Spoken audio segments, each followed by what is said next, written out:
You're listening to the Fan Club Podcast, where two polar opposites discover each other's fandoms for the very first time. Hey everybody, welcome to the Fan Club Podcast, episode 9. Yeah, 9. We've done this for 9 weeks now. My name is Sarah. This is Matthew. And today we are covering Captain America, the Winter Soldier. Is it Captain America and the Winter Soldier, or it's Captain America, the Winter Soldier? It's Captain America, the Winter Soldier. Because that implies that he's the Winter Soldier. No, it's just Captain America, because the Winter Soldier. Because the first one is Captain America, the First Avenger. It's just Captain America, the Winter Soldier. Okay. There's no colon. Because I don't know if I'm just like seeing weird sources or whatever, but I've seen it written a couple of times that it's and the Winter Soldier. I think the poster says and it says just the Winter Soldier. Yes. Either way, we're covering Winter Soldier. Yeah. This was released in 2014 and directed by Anthony and Joe Russo. Oh, by the way, if my voice sounds way more annoying than usual, I apologize. Texas allergies are rough, dude. Yeah, they've hit her hard. Very, very hard. Also, we are recording up in our attic today, so let us know if... It's our bedroom, it's not our attic. Our bedroom is a converted attic, essentially. So, if the audio sounds slightly different... We're trying something. Give us some feedback on this audio. This was the only film, and you didn't realize it until fairly recently that you had never seen it. No, I've never seen it. Which is odd for him, because he's seen all of them multiple times. It's just, growing up, I never really was interested in the Captain America comics. Which is funny, because the first Captain America movie is arguably one of the better ones. It just wasn't your cup of tea. Yeah, it's like, it's the same thing with like the Batman movies. I don't really watch the Batmans just because I didn't grow up liking or reading Batman comics like I did with Iron Man or the Avengers or You just X-Men. don't have the nostalgia rooted. Yeah. Like with Flash, Green Arrow, I have so many X-Men comics. I really, really liked the first Captain America movie because I love the time period that it's in. Yeah. Watching the trailer, I literally said out loud, I'm not sure I'm gonna like this movie. This one or the first one? Winter Soldier. Okay. But like so many people, a lot of our fellow podcasting friends were like really excited for us to get to this one.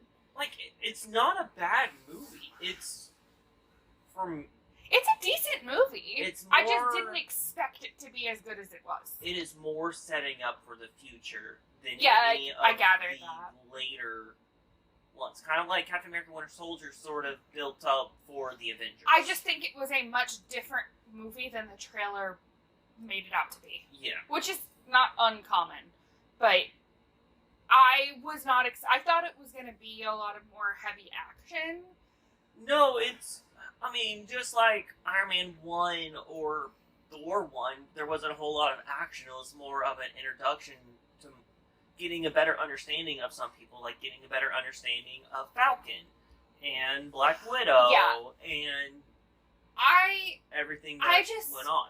I think maybe I liked this movie more because I had such low expectations. Because going into the trailer, I genuinely didn't think I was going to like it, and I was like, oh, people are going to be really disappointed because I didn't like it, but honestly, truly, I didn't like it nearly as much as I liked the first one.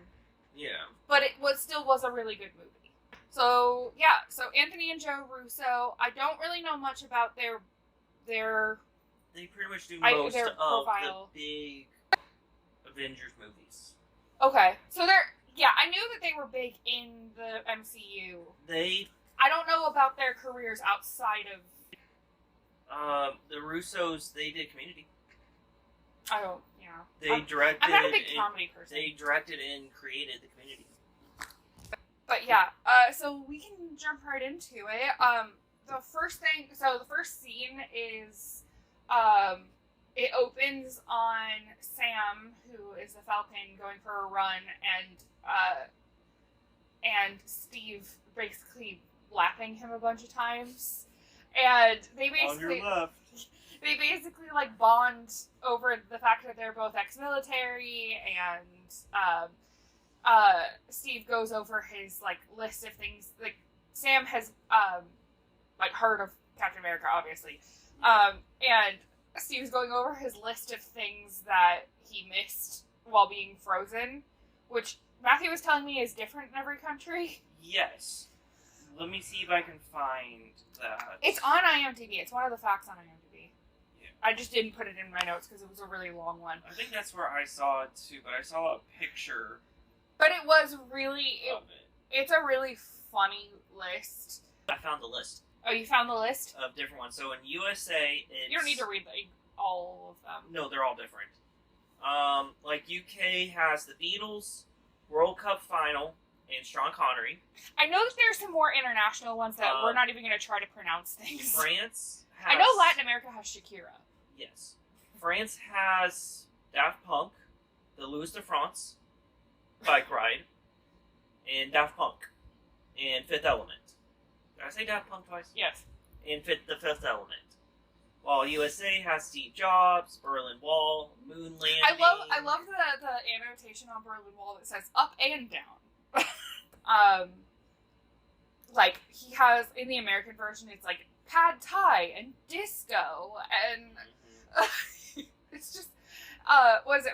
The Rocky movies, And then Rocky 2's in question mark. Yeah, it's really that's a funny little thing. I love that there was a quote that Chris Evans said, I think it was Chris Evans, that it was something along the lines of, it wasn't really about Steve Rogers being, like, adjusting to the world, as the modern world as far as technology goes. It was more adjusting to the world as the culture changes, like the way that people react to each other and all of that kind of stuff, which I thought was a really interesting thing. And then Natasha, Black Widow, drives up and she goes, "I'm here to pick up a fossil." She's like, "Can you guys direct me to the Smithsonian?" Because they're in DC. Yeah. Oh, so actually, I thought that was funny. Oh, that is funny. There are a lot of funny moments in this movie, but so Winter Soldier actually takes place 2 years after the Avengers take place. Yeah. So then Iron Man 3 has to take place 6 months after, because it's Christmas time. Mm-hmm.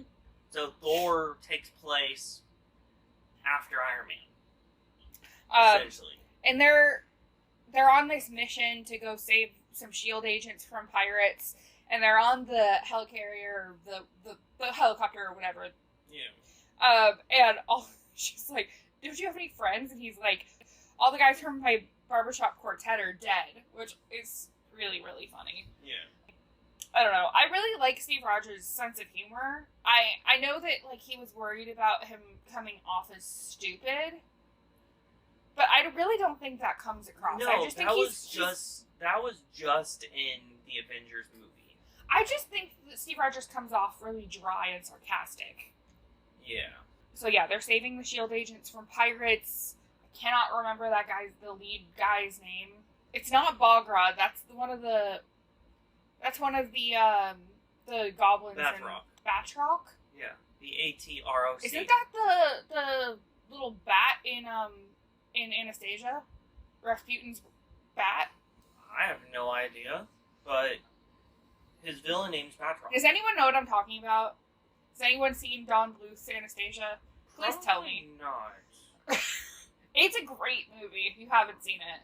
I'll take your word for it. She's technically a Disney princess now because Fox is owned by Disney. The music in that movie is amazing. Anyway. Editing Sarah here. The bat in Anastasia is named Bartok. Point still stands that it's still a great movie. But his name is Bartok. So then we learn about Project Insight. In the beginning of the movie, Nick Fury is trying to do? Stop Project Insight? Delay it? So, we see Project Insight when they get back from the trip. Because Steve Rogers has a different... Captain America has a different mission than Black Widow does. Yes. And Black Widow basically comes back with a thumb drive, for lack of a better word. Of all the info of Project Insight. Yeah. but it's like super top secret.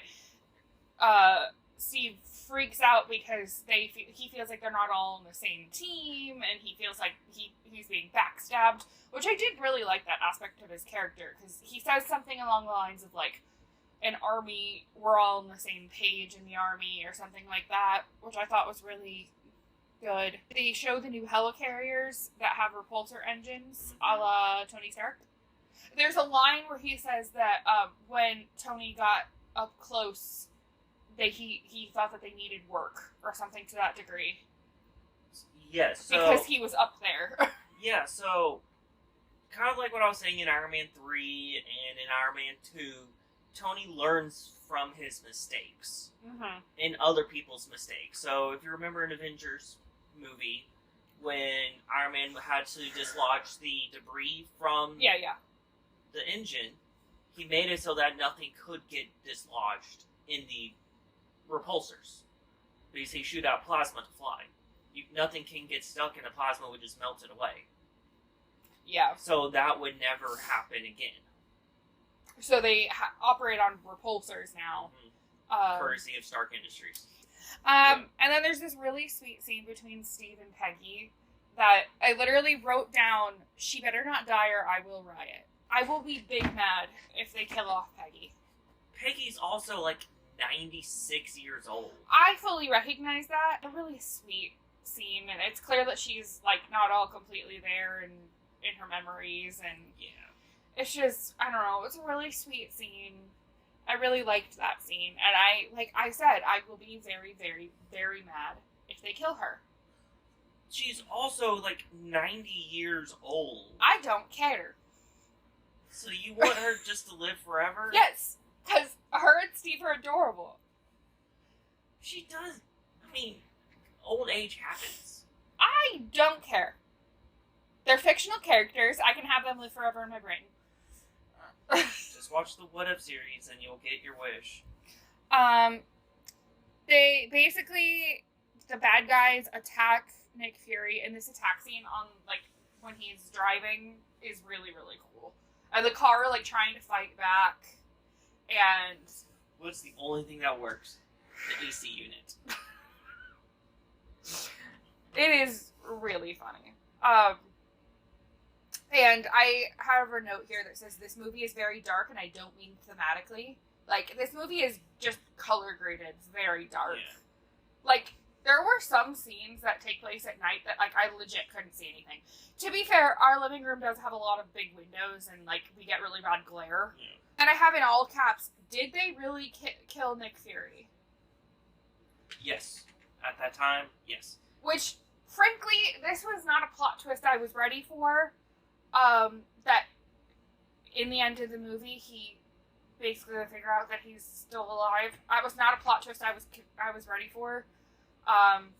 Because I feel like there's not a whole lot of plot twists within this series that I like. I feel like I know the big plot points. Like, I don't know details or context, but I know the big things. I thought it seemed really early. I was really skeptical when they killed him off, because it seemed really early to kill off such a pivotal character. But I mean, even they killed Coulson pretty early in the Avengers movie. Yeah, but he's not as pivotal as... He helped create the Avengers. Sure. I mean, without his death, the Avengers... We wouldn't have the Avengers. Because they needed to avenge someone. And is that why they're called that? It was the Avenger... That just clicked in my brain. No, they were called the Avengers Initiative long before Coulson was dead. It was called the Avengers Initiative in Iron Man 2 was when they did the name, because they wanted to get... I feel like this is a trend, but I immediately clocked this Pierce dude as the villain. I feel like this is a trend in these movies. They really need to stop thinking they're gotcha-ing me. That's the thing. He was a bad guy, but he was trying to protect the world. He was doing a good thing. In a roundabout way. Yes. Like, he wanted to put No. He wanted to protect the world. No, I was just really frustrated with I feel like I say this on almost every single movie, is that I can tell who the villain is immediately. Just they give me sketchy, smarmy vibes, and like they play it off in the movie like it's a plot twist, but like you know immediately. Yeah, I mean, but at that time you didn't know that he was the main villain. No, I know, At but that time. it's the same thing with Iron Man 3, which when we're recording this, it hasn't gone live yet, but well, obviously you guys would have heard it. But, like, the villain in Iron Man 3, the second he spoke, I was like, that's the villain. Yeah. Like, Black Widow and Steve go to the mall, and which is in the real life locations in Cleveland, which they also use for some stuff in Avengers, I'm pretty sure. Yeah, so the mall shopping center in which Black Widow and Captain America visit in order to find the origins of the encrypted USB stick is called the Tower City Center in Cleveland, Ohio. The front of the building and its concourse were used in the Avengers as well as the Opera Hall, which Loki confronts the German opera patrons. Yeah. And I wrote down, really covert downloading confidential files in the Genius Bar. No, they weren't downloading. They were trying to trace. Access them. They were trying to trace. I'm just saying, that's not necessarily the most confidential place to do that. True, Apple does look at everything you do. But also, Apple stores are a zoo. Yeah. Especially at that point in time. Yeah. There's a line that Steve Rogers has that he says, "I'm 95, not dead." Yeah.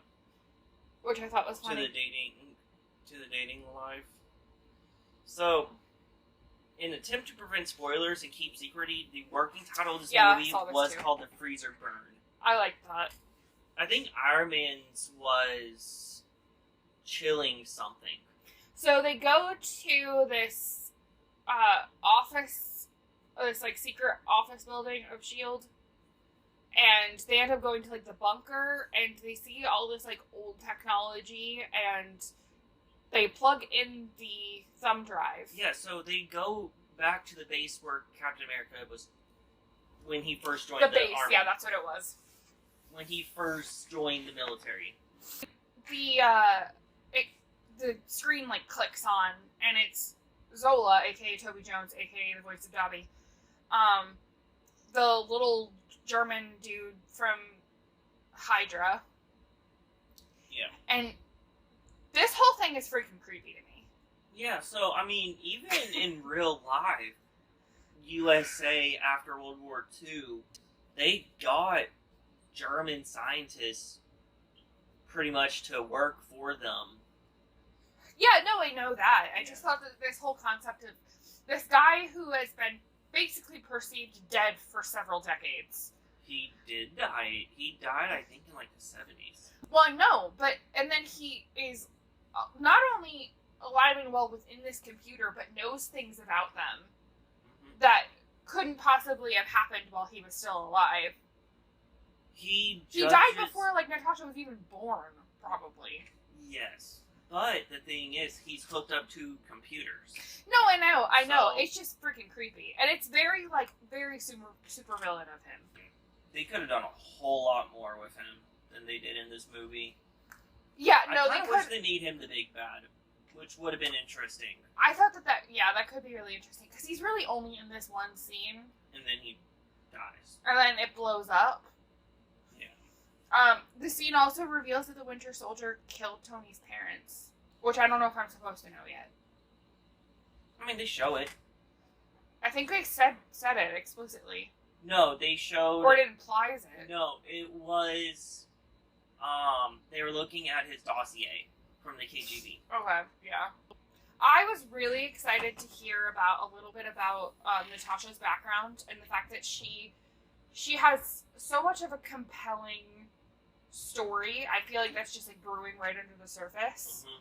But like up until now, she's just been a badass. And don't get me wrong, she's great. But it's so nice to slowly learn more about her. She has this really intense emotional scene with Steve where she's not really opening up a ton, but she's opening up more than she has. Mm-hmm. And I just think it's really sweet and I think it really paints a picture of who she is as a person. A little bit. We don't get a ton, but we do learn that she once worked for the KGB. You want to talk a little bit about Falcon? Anthony Mackie emailed Kevin Feige. He wanted to be part of these movies so bad in any capacity. He said he would take any superhero available, which, in all honesty, there's really only like 2 or 3 African-American superheroes in the comics. Yeah, and especially, most of them are Black Panther related. Besides Black Panther related. And so, he got Falcon. He was actually going to be the Mandarin in Iron Man 3. Yeah. He tried out for it, but then was rejected. I think we touched on that. Yeah, we did a little. But he did not like his suit in it. Because he wanted the more traditional Falcon from the comics. He wanted the red and white Falcon suits. He wanted, like, the classic superhero getup, like spandex and stuff. Yeah. He wanted his... Because they have him basically in, like, army fatigues with the... But also, at this time, those wings were made by the Army, so they weren't... Well, apparently they have the Stark Industry logo on them. Yeah, Stark helped create them, but then Stark helps recreate them. I just think the Falcon, I think Sam is a really compelling character. I really like how willing he is to help. I did think it's a little weird how willing they are to give him information. Because they don't really trust outsiders well. S.H.I.E.L.D., I mean. Yeah, but the thing is... I thought that was a little strange, but... I mean, in all honesty, go with someone... I mean, but Steve was keeping an eye on him. No, and I know that. I just thought it was odd. Yeah. But I do really, really like the Falcon. I'm excited to see where they go with him. I liked his little rapport back and forth with the other characters, especially Natasha and Steve. Scarlett Johansson and Chris Evans actually wrote most of their scenes together. Yeah. They would ad-lib. Because they were supposed to be... Their relationship is supposed to be more like brother-sister. Yeah, I got that. Because I know there are a lot of people online that, I mean, it's Tumblr culture, but, like, a lot of people ship the female character with anything. Yeah. And... But Marvel was trying to go for more of, like, brother and sister. Which it definitely comes across, but I think that's to the nature of the actors. Like, I like that they don't have them being overly affectionate to each other, even in a platonic way. Yeah. Like, I like that they don't... Not that you can't do that as a brother-sister relationship, but, like... Yeah. It doesn't lend itself really to being a romantic possibility.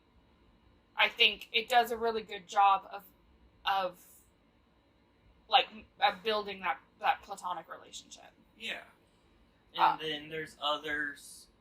Because, like, obviously you can tell that Pepper Potts and Tony are in a relationship. You can tell that Captain America and Peggy are a relationship. Yeah.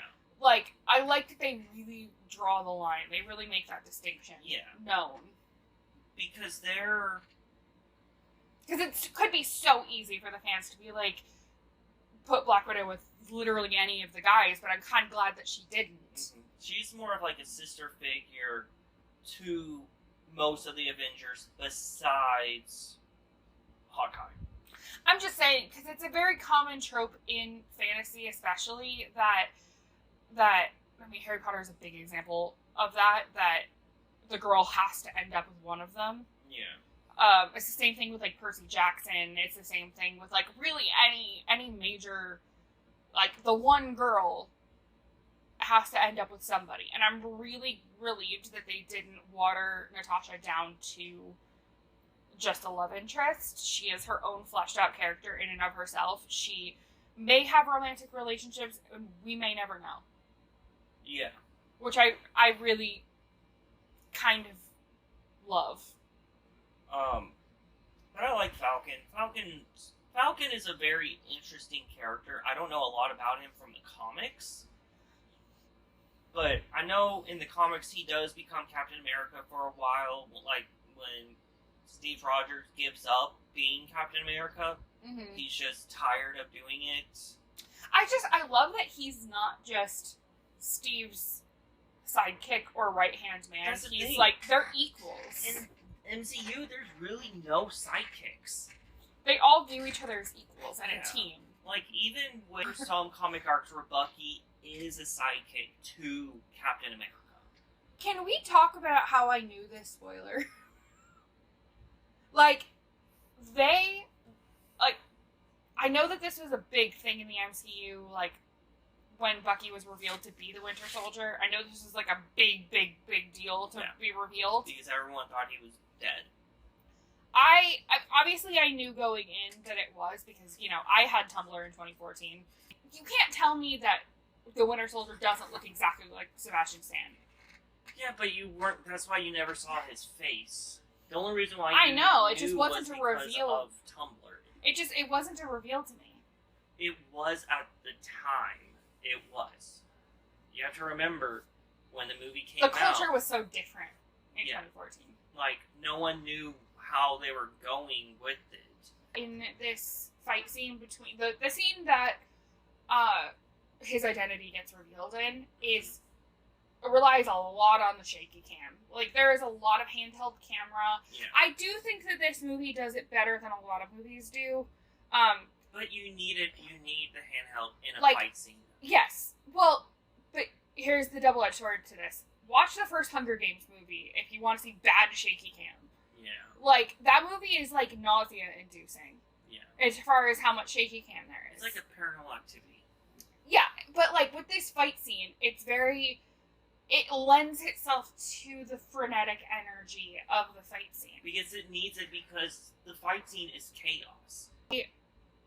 A lot of movies film the whole thing. And, like, if you look at a movie like Cloverfield, or, like, any of those, like, Blair Witch, any of those, Yeah. like, found footage type movies, like, they rely so hard. Then again, they're technically found footage movies, so they it's are. it's different. They're like iPhone, handheld. I mean, it's not, but it's, like, painted to be that way. Yeah. But this, I think they did it well, to the point where it wasn't distractingly shaky. It made the scene better. It, like, made your whole body, like, tense up. Yeah. Speaking of tense scenes, the scene where Steve is in the elevator Mhm. with all those guys. I love that scene. That scene is, sorry, we're jumping back to the kind of the beginning of this. Yeah. But I forgot I wrote it down. But that scene is amazing. It's so chaotic and shot in such a way that's so tense. Where even with all the chaos, you know what's going on. And there's actually very little music in that scene too. Uh-huh. It's a lot of it relies on the sound effects and facial expressions. And you see how strong he is. He's able to block a magnet thing. I was really that scene was incredibly tense. Every single time that another group would come into the elevator and they would go to a different floor, I was like, I genuinely was on the edge of my seat. I didn't know what was going to happen. And that scene was great. I thought that this movie did a really good job of keeping the tension, but not in the same way that, like, the Iron Man movies balance the tension and the comedy really well. This movie was just really good and tense. Yeah, like, there are some tense moments that also have comedy in them. Yes, but not in the same way that No. Iron Man does. Not like Iron Man or Thor, where you're You're cracking jokes, and then there's a tense moment. Yeah, no, it will be a funny moment within the tense. With the elevator scene, he literally fought like 10 guys There's a lot of people in that damn elevator. in a That elevator was not that big. 4x4 foot elevator. There was probably like 15 guys in that elevator. During the fight scene, and I love Tiny Steve when he hides behind his shield. When he jumps through a window or a grenade or something, he just tuck into a ball behind his shield. It is funny. Yeah, when he jumped out the window of the elevator and, like, landed on the street, I was like, ow. Even if you land on the shield, like, you had to have, like, broken an elbow or something. Yeah. Like, that hurt. So, the reason why they didn't call any any of the other Avengers ends, because the movie actually only takes place over 3 days. Yeah. Yeah, I read that too. The movies are getting quicker and quicker in, like, the amount of time, and then, like, Iron Man's, I think, was a total of, like, 5 days for Iron Man 3. This movie did a really good job at making me really believe that Nick was dead. Mm-hmm. I was so believing that he was dead until the second that he was revealed to be alive. Yeah. Like, And then I just love the joke in there. What? Bruce Banner made this drug to try to keep him not try to, like, limit the stress. Didn't work. Yeah. It made his heartbeat go to 1 beat a minute. That is insane. That doesn't seem healthy. No, I mean, like, even with Tour de France, some of the bikers, their heart rate when they're resting is like 5 beats a minute. Their heart rate slows down so much. My resting heart rate is higher than that, I feel like. Most people's resting heart rate is like 60. Yeah, that's insane. But they can get down to 5 to Especially 10. when you're exerting that many... No, I'm not saying while they're biking, while they're in, like, rest. Yeah. Their heart rate slows down so much. So, there's a scene where the council lady transforms into Black Widow. Like, she's basically, like, Black Widow's basically wearing her face's mask. Mm-hmm. Apparently, the intro scene introduces this technology, but it was cut. Okay. But, like, we didn't know that this technology was a thing because they didn't really introduce it. But I do think it is really cool. I don't know, it reminds me of something, I cannot put my finger on what. I don't think it's a Harry Potter thing, but it reminds me of, like, another, like, fantasy thing where you can, like, disguise yourself like that. Similar to, like, Polyjuice. Kind of, but not, like... much cooler? I meant, like, specifically, like, you're wearing somebody's face. Hannibal Lecter. I mean, that's not what I had in mind, but sure. Chainsaw Massacre.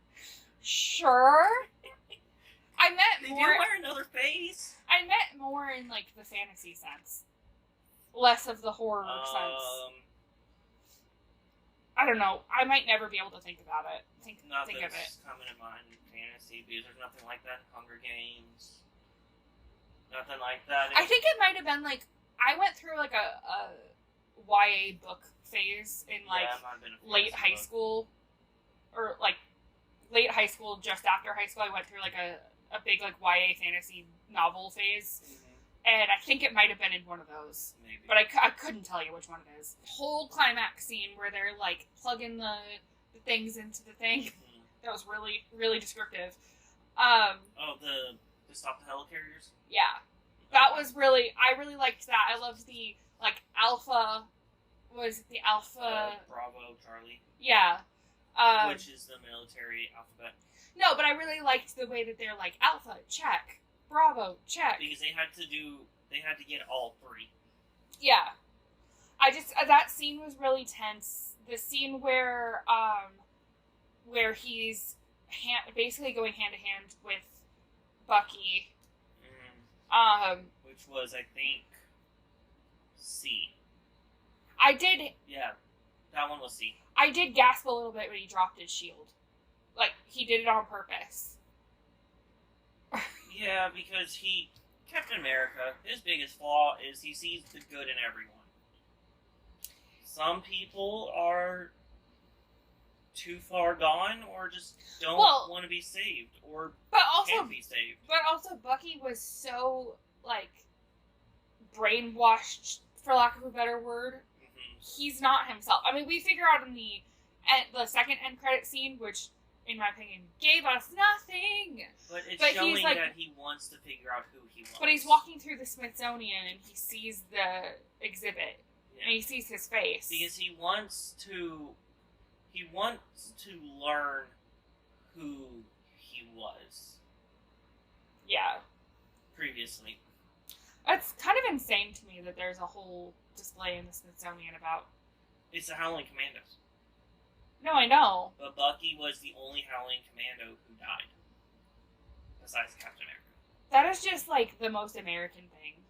Well, is, like, you get a display in the Smithsonian. But the Halloween, it was an exhibit about Captain America, and Captain America was part of the Halloween Commandos. It didn't look, that whole set didn't look, like, it actually looked like they shot it in a real museum. It didn't look like a film set. There's apparently a lot of cameos in that scene specifically from, like, previous directors and directors' kids, and I think so. There's a ton of, like, famous faces in that scene. Stan Lee is in that scene. Mm-hmm. Stan Lee just... Oh, they also steal because once they figure out S.H.I.E.L.D. has been overtaken by Hydra, Steve figures out that they can't go back to S.H.I.E.L.D. to get his uniform, so they have to steal it from the Smithsonian. Yeah. And then Stan Lee comes out and he's like, I'm so gonna get fired for this. And they put the shield, like, right over the mannequin. Yeah. I thought that was really funny. I just love when Nick Fury and Black Widow get Falcon as he's jumping. It's like 41st floor. Oh, yeah. There's no numbers on the outside of the building. I also love that Black Widow's like, stay where you are. Not an option. And it's like, I said 41st floor. The outside of the building doesn't have the numbers. And then we have the end credit scene. We have, I cannot tell you his name, but a dude from Hydra. Some German. From the German Hydra. Some German last name. Couldn't tell you. And they have Loki's scepter. And then I thought that was the end. And then it pans over, and we have Wanda and Quicksilver. Yeah. I've seen the first episode of WandaVision. I'm really excited to get there. I'm really excited to get to more Wanda. Ooh, just wait until Multiverse Madness. I'm really excited. I don't think it's been clear, but I'm, like, down for some badass women in this series. It's like, comic books in general are super male dominated, so it's cool when we have these really fleshed out female badasses and we all know my feelings about Pepper Potts, so, like, don't even let me go on a rant again. Yeah, no. But, like, I'm excited for another one. I'm excited for Wasp. I'm excited for Scarlet Witch. I'm excited for more Black Widow. Mm-hmm. I'm just excited for some badass women. Yeah. So yeah, that's the end of the movie. What was your favorite part of the movie? I don't have, like, a specific scene. I liked this movie. I think my favorite part of the movie was just how well they kept my attention with how tense it was. Mm-hmm. And I thought it was just a genuinely well-crafted movie. Yeah. What was yours? I mean, I like the mall scene. It's funny. Yeah. I really like the mall scene. Because it shows them, like, being actually, like, normal. Yeah. Like, trying to be on the, like... Like, everyone hates PDA. Kiss me. Yeah. Scarlett's and Chris Evans' relationship in the movie. Yeah, they're very... you can tell that they know each other really well, but not in a romantic sense. I mean, they were in, so, with the bad guy, with Sitwell. Is it Sitwell? The bald guy? Yeah. Yeah, Sitwell, When Sitwell is explaining the different people and, like, SAT scores, that was a reference to Scarlett Johansson and Chris Evans were in a high school movie together in 2004, trying to steal the SAT answers. And that scene also, they reference a couple other Marvel reference people. Bruce Banner, Doctor Strange, and then they referenced a high school valedictorian from Iowa City. Which I was afraid to Google it because I didn't want to get spoiled. So, he hasn't been introduced yet, and I don't know if he will. He's bigger in, like, the animated Marvel movies and shows. But yeah. But it's weird that they did Doctor Strange. That's a weird one. Because he's literally just a surgeon right now. Yeah, like, he's not a superhero. No. because his movie is coming up pretty soon, but his movie takes place after after Civil War. I find that one a little bit weird. We knew they were going to do a Doctor Strange at that time because it was announced, but we didn't. We don't have Doctor Strange for a little bit though. Doctor Strange will Is that the one with Tilda Swinton? Yes. That everyone really hates that she's playing an Asian man? Yeah. Okay. Yeah, no, She plays some weird I roles. have thoughts about that, but I'm not going to get into that now. She plays some weird roles. I like Tilda Swinton, but dang. So, Nick Fury tells a story about his grandfather being an elevator operator at one point, and in reality, He actually Samuel L. was. Jackson's grandfather was actually an elevator operator. Yeah. The scene where Captain America jumps out of a plane without bothering to use a parachute is an homage to a scene from the first issue of The Ultimates. Yep. Where he jumps out without his parachute. Yeah. That's fun. I like when they do, like, little, not obvious comic references. Obviously, I don't have any nostalgia for those, but Matthew usually flushes them out for me. In the comics, Steve is usually broke. In the comics. Besides in the Ultimates. Because in the Ultimates, he gets 60 years of back pay. Because he technically never died. Mm-hmm. And so he gets 60, 70 years of back pay from the government. So, since he technically perished on a government mission. And then, Sebastian Stan would practice all of his stuff with a plastic knife. Mm-hmm. And I thought this was really interesting. So, the Winter Soldier title is assumed to refer to either Bucky's nickname, the Cold War, or suspended animation between missions. But from the commentary, it actually refers to the 18th century quote from Thomas Paine, quote, "These are the times that try men's souls. The summer soldier and the sunshine patriot will, in this crisis, shrink from the service of their country, but he, the winter soldier that stands by it now, deserves the love and thanks of man and woman. Therefore, automatically the winter soldier is Captain America, not Bucky." Isn't that an interesting quote, though? Yeah, it's interesting, but I mean, Bucky was made by Hydra. He was made by the Soviet Hydra. I just think that quote more closely, like, represents Steve. Yeah, but there's also a book called The Winter Soldier that is very similar to Bucky's Winter Soldier. Yeah. There is a book called The Winter Soldier. So overall, where do you think that Winter Soldier stacks up for you with the movies we've covered so far? More towards... Because I think it's under Captain America for me. The middle. So it's not the worst, it's not the best. No, for me, it's a great introduction movie. Yeah. Because we learn more of Captain America, we learn more of Nick Fury, we learn more of Black Widow, and we learn more of Falcon. And of course, Bucky. We learn more about them. So it's a better introduction movie than a mainstream one. Kind of like Iron Man 1 and Thor 1.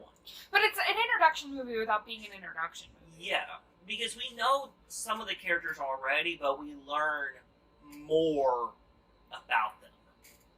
Yeah. It's the same feelings I have with Captain Marvel. It's more of a explanation.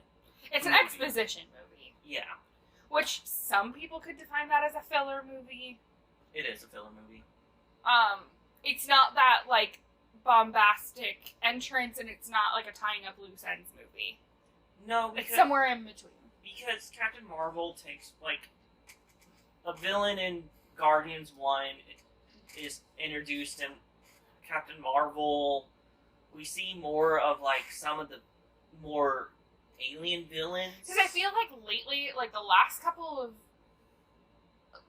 as of recording this, the last couple of episodes that we've gone live are more tying up loose ends. Mm-hmm. And the start of phase 2 is more... It's kind of like we're switching gears a little bit, just because, like, one chapter was just closed. Some people call this Captain America movie Avengers 1.5. Sure. That's what some people call it. Because that's what Anthony Mackie was calling it for a while, was Avengers 1.5.